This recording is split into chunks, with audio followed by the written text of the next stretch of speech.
alma humana é um manicômio de caricaturas. Se uma alma pudesse revelar-se com verdade, nem houvesse um pudor mais profundo que todas as vergonhas conhecidas, definidas, seria, como dizem, da verdade, um poço. Mas um poço sinistro, cheio de ecos vagos, habitado por vidas ignóbeis, viscosidades sem vida, lesmas sem ser, ranho da subjetividade. Eis a alma.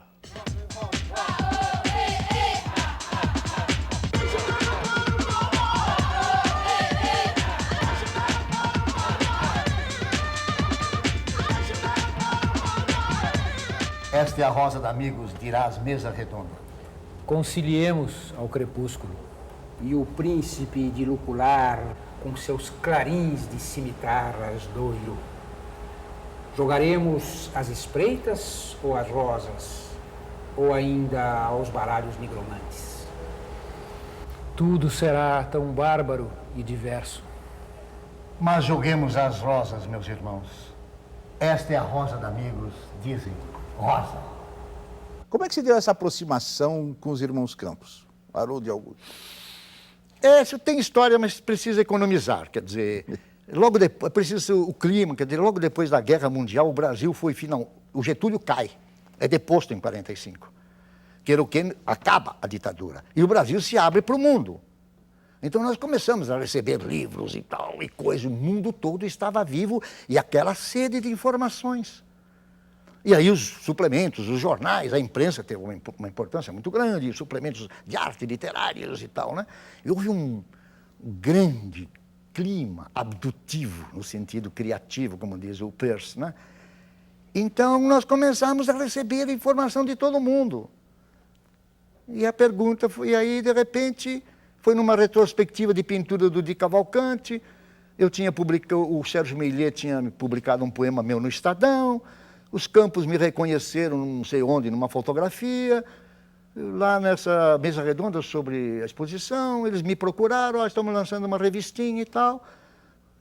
Você está em Direito, você entrou em Direito, nós vamos entrar lá, os Campos, começou, e aí começamos a trabalhar juntos. E João Cabral, como é que entrou aí? Não, porque aí começou o problema. Nós começamos a fazer diferente. Falaram, o que quer dizer ser um grande poeta brasileiro? Que importância tem? E quem é grande poeta brasileiro? O que quer dizer ser um grande poeta brasileiro? Eu vou fazer o cotejo com quem? Aí nós vamos buscar os grandes poetas do mundo para saber quem é grande poeta brasileiro. E aí selecionamos dois, claro. Oswald de Andrade e João Cabral, basicamente. Outros também, mas esses nos interessaram mais do que todos. Claro, Drummond, a gente acompanhava tudo. Fomos conhecer as pessoas. Guimarães Rosa e João Cabral eram espertos, inovavam e não falavam em teoria literária. Nós, os concretos, cometamos o pecado de inovar e falar em teoria. O que é isso, autoflagelo? Não, não. Não, é porque o Brasil você tira o pão da boca dos críticos. E aí eles perdem o emprego. Né? Mas necessariamente nós tínhamos tanta informação para dar que era preciso realmente ser professor. Dar a informação nova para que as pessoas criticassem com novos elementos e instrumentos de crítica. E as pessoas que dizem que a pior coisa para um artista é o gosto artístico de um professor, o que é que você acha? Não, os professores só têm gostos médios e medianos, porque ele nunca arrisca nada. A verdade, porque ele também tem que fazer a sua carreira e fazer um certo ibope médio de classe. Mário, você foi o criador da poesia praxis do Brasil. A poesia praxis veio numa disputa muito bonita contra os concretos. Exatamente, diga assim, o que é a poesia praxis? Que a maioria das pessoas não sabe o que quer dizer. Ela significa fazer e refazer constantemente as coisas em busca de significados possíveis que essas coisas possam ter. Portanto, é uma coisa mais ou menos simples. Por exemplo, a música do Chico Buarque de Holanda, Construção. Você pensa assim, bom, é uma música sobre o operário da construção civil, é uma música sobre a construção civil. Então o Chico escreve a letra, tem lá 10, 15 versos, cada verso termina com uma palavra de 3 sílabas. Por exemplo, príncipe, bêbado, sábado, flácido, música e assim por diante. Ele canta a letra que ele escreveu e diz lá, e tropeçou no céu como se fosse bêbado. Depois ele faz uma parada, volta a cantar, aí ele troca a palavra bêbado por sábado e tropeçou no céu como se fosse sábado. Aí canta de novo, faz outra pausa, volta a cantar e troca a palavra sábado por flácido e tropeçou no céu como se fosse flácido. Isso é praxis? Isso é praxis. Ele está fazendo e refazendo a mesma coisa que a cada vez que ele refaz, abre um significado novo. De repente, o título Construção passa a significar que você também pode construir a sua letra preferida a partir da letra matriz principal que o Chico fez para você. Décio Pinhatari. Sim. Praxis teve importância? Olha, eu conheci, acho que 9 movimentos que foram sendo criados e incentivados para destruir a poesia concreta. Foram uns 9. Volta e meia surgia alguém e fala, vamos mudar o nome. De repente não era mais movimento concreto, era movimento construtivista. Então, sabe, um horror. Nós somos realmente um demônio. Acabamos com o lirismo nacional. É isso mesmo. Para que tanto lirismo? Foi isso.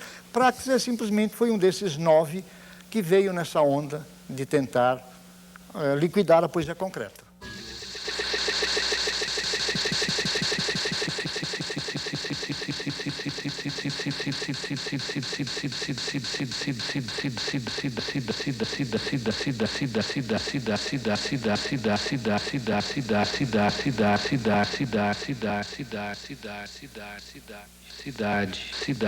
Cidade. A trocado capacauste, duple elaste feli ferofuga história, loco alubrimendi multiple organi periodi plasti publi, rapa reciprorusti saga simplite navela vera viva, unívora, cidade.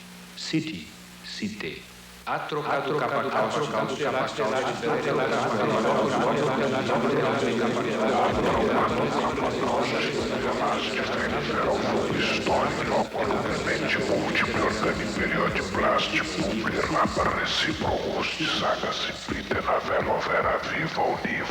Em matéria de poesia, a gente lia praticamente de tudo, mas nós caminhamos por uma redução, um trabalho em concentração. E nos interessou, né, nesse tipo de redução, especialmente a obra dos poetas inventores. Apesar de brasileiros, nada impedia que nós fizéssemos uma poesia que estivesse realmente no olho do furacão, na vanguarda daquilo que se fazia nacional e internacionalmente. Mário, se tivesse na sua frente, assim, o Décio Pinhatari, o Haroldo Campos, o Augusto de Campos, e você falasse tudo isso, qual seria a reação deles? Eu continuo a dar um crédito a eles. Eu espero que eles continuem precoces. Um dia eles descobrirão a verdade da poesia e das coisas. De uma maneira muito carinhosa, digo isso. Assim, eles deixarão de ser concretinos e passarão a ser concretistas. Que violência, Mário. Você acha isso violento? Ah, se eu fosse... De maneira nenhuma, o tino da coisa concreta. O criador, quando eu digo concretino, não estou dizendo que são imbecis, eu estou dizendo que eles têm o tino das coisas concretas, né? E por isso poderão vir a ser concretistas um dia. É difícil dizer, quer dizer, o mundo ainda vai longe. Se o Sousa Andrade já tem 100 anos de morto, Décio. Ninguém conhece Sousa Andrade, a poesia concreta até não é tão infeliz. Nem eu me sinto maldito, nem eu me sinto injustiçado. Não, eu publiquei minhas obras, nós batalhamos, mas não me sinto injustiçado.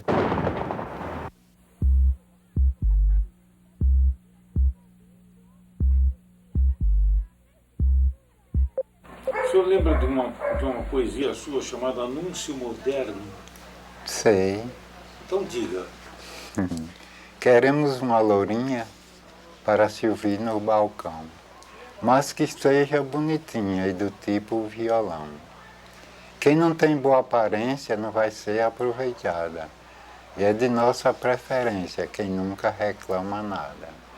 Mesmo que seja formada e um padrão de honestidade, feia não é indicada para nossa finalidade. E qual era a nossa finalidade? Tá claro, né? Papar a moça, pá.